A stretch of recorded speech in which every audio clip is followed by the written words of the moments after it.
Good morning. I have the responsibility to keep you alive in the last minutes before lunch. Great responsibility. So the title of my presentation is Eating at School, the Revolution of the Sustainable School Canteen That Will Change the World, which is the title of the book we have just published. This is not because I want to sell you the book, but just to say that it is possible to fill a book with a lot of good story of best practice of school canteen, not only Italian school canteen, but we gather also international school canteen that we came across. A few words about who we are. We are an independent observatory based on people from Italy and from international area. We are focused on good, healthy and sustainable food.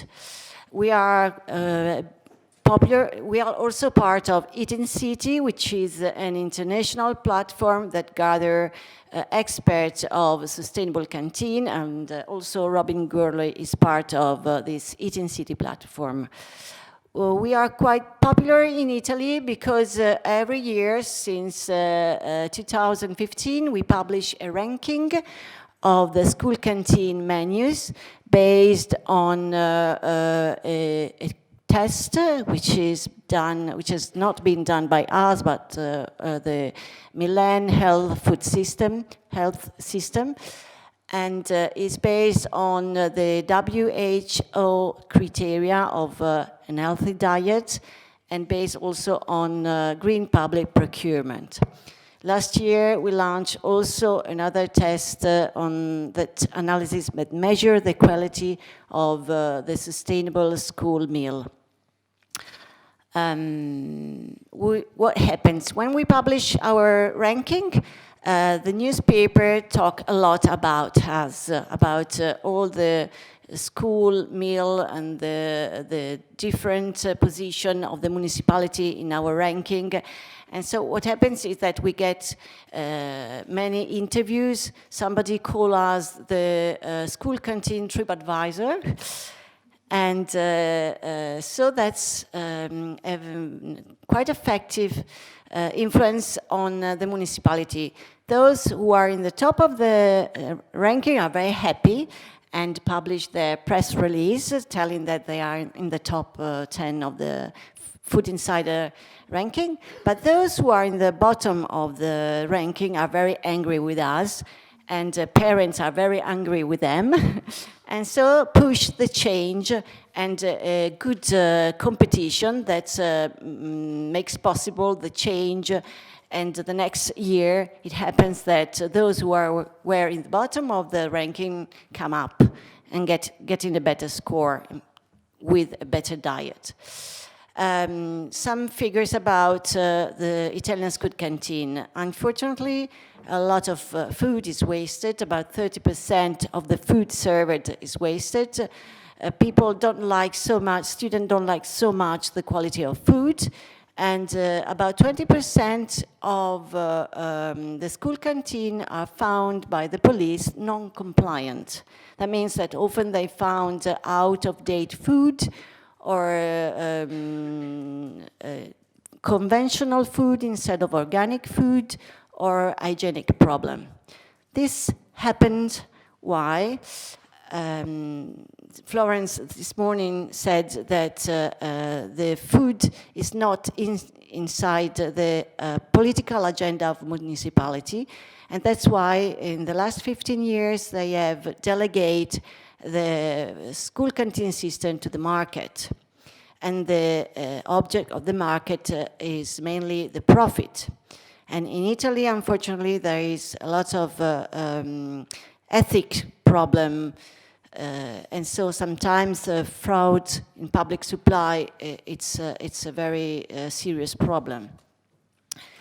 The situation is that in the last 15, 20 years, we have about changed the system. First, all the school had an internal kitchen. Now there are mainly 60% of industrial kitchen with a central process. that bring the children with food with transport and cars. Then there are 20% of mixed situation with the central kitchen and internal kitchen, and only 19% of municipality keep the internal kitchen. Why I'm talking about this? Because the question of the central kitchen has increased a lot of the waste of food because of the quality of the food, but there is another aspect which we have considered is the nutrient, the loss of nutrient of a system that keep the food, the prepared food in hot staging for hours. In Trieste, the Trieste health system, which is integrated with the university, have done a different analysis, and they realized that after 2 hours of staging, the food lose about 70% of the nutritional power. And this year, they will be published the new guideline that have introduced also the NACC protocol, which is a protocol that tries to keep the nutritional value of food in the school canteen. This chart summarizes what happens in the last 20 years. It is a chart that a survey made by Eating City tell us who wins and who loses. In the last 15 years, producers have lost a lot of value. They are paid less than before. And workers, we lost about 15,000 workers in this industrialization process. Who win is the middleman, the intermediate, and the caterer keep the same value. So, if we look at the best canteens that we talk about, we have realized that they have some common aspect. The first thing is the education. Education linked to quality. This is a very important aspect I want to underline, because sometimes you can have education, but if you don't have quality food, you cannot tell children how good is the legumes and then bring them just beans on a dish. So the education, you can provide education only if you provide very good dishes and recipes. The best canteen we have found have a very strong governance, so a control by the municipality. Usually they have internal kitchen and strong competence of the chef, but not only of the chef, also of the administrator and of the teacher. Teachers are very important at the moment of the meal, because they support the students and try to convince them always to taste the food. And finally, the link with the territory, which is a very important aspect we have analyzed in the last ranking. This is an example of a menu we analyze. It doesn't tell you anything to you, obviously, but all these graphic elements, it tells how proud this municipality is of having local fruit, regional fruit. They want to put in evidence in all this menu, in all the dishes. And this is quite unusual, because usually you don't have any graphic elements, you just have the name of the dishes. But in this way, they tell how proud they are of the local food, of the local recipe, of the local production. These are some of the indicators of the last ranking that consider the organic food, the link to the territory, the balance of the diet, the quality of the kitchen, if they have central kitchen or internal kitchen, how the municipality prevent or manage the waste, and the amount of plastic we found in the canteen. And the plastic is not only the dishes, but is above all the packaging of the food. Now I want to show you just 3 examples of interesting best cases we talk about in the book. One is the municipality of Sesto Fiorentino, where there is this company. It is owned by the municipality. It's called Qualità and Servizi. When I first checked 3 years ago, the menu of this municipality, there was the bottom of the ranking, very low quality. They had a strange name of dishes like the ice cream meat or the sailing fish, that they were just telling how much processed food there was. Then 2 years ago, it arrives a new director, a new manager, who is a chef, a very expert of a collective service, and he eliminated all the processed food, and he started making training of the cooks, of the chefs, and trying to involve all the producer around the area. And what happens is that he has involved 27 local suppliers, and he takes resources, but he give them richness. And he tried to revise most of the dishes, of the recipes made with local food. And he's the only one in Italy that anytime that there is an omelette, they break 14,000 fresh eggs in order to have a very good product.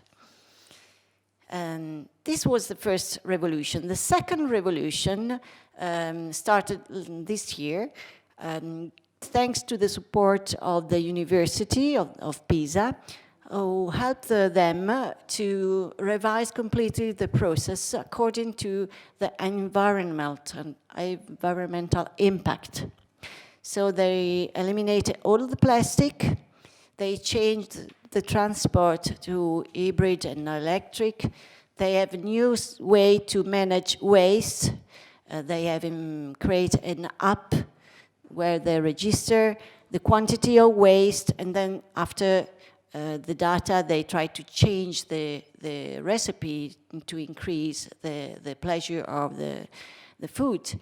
And then in the waste, they gather the waste and they transform it in a compost for the agriculture, the local farmer. So just a lot of this example. I cannot tell you all about each thing he's going to do, but this is really a revolutionary, sustainable approach. He will finish in 2 years. This is an example of the way he has changed it, eliminated all the plastic food, but the farmer used these boxes to bring them the fresh food. And this on the right side are the dishes used for the diet. Another very interesting example of canteen is a small canteen in the south of Italy, and the town is Caggiano. And the strange thing is that the mayor has the same name. He's called Giovanni Caggiano, and he wanted to improve the rural approach, and so he asked the parents to produce more product of their garden, and that canteen, for that canteen, families are suppliers. They can provide olive, potatoes, chickpeas, beans, and tomatoes, and they pay according to what they afford to the school canteen, and they pay very, very little. And the good effect of this idea is that the measure has created a community around the school canteen, and he has been re-elected for 3 times. Finally, this is not an example that is related to a specific municipality canteen, but is a project that Paolo Agostini, who is here, has introduced in Italy, and is a project based on the introduction of fresh fish in the food canteen with the support of education. It is a project that is funded by the region and the European community. It has involved about 50 municipalities and has given a great support to the fish markets of the region. And what happens is that the waste of fish changed from 60 to 7%. So the appreciation of kids is a lot. I try to finish very quickly, just to tell you that each of our stories have a very special person who has supported an idea and has realized a project and has the ability to change the quality of food for kids. And the three elements we have found are courage, competence, and vision, and the capacity to make a team around their idea of best canteen. And I hope the competence is something that we can share here with us. Thank you.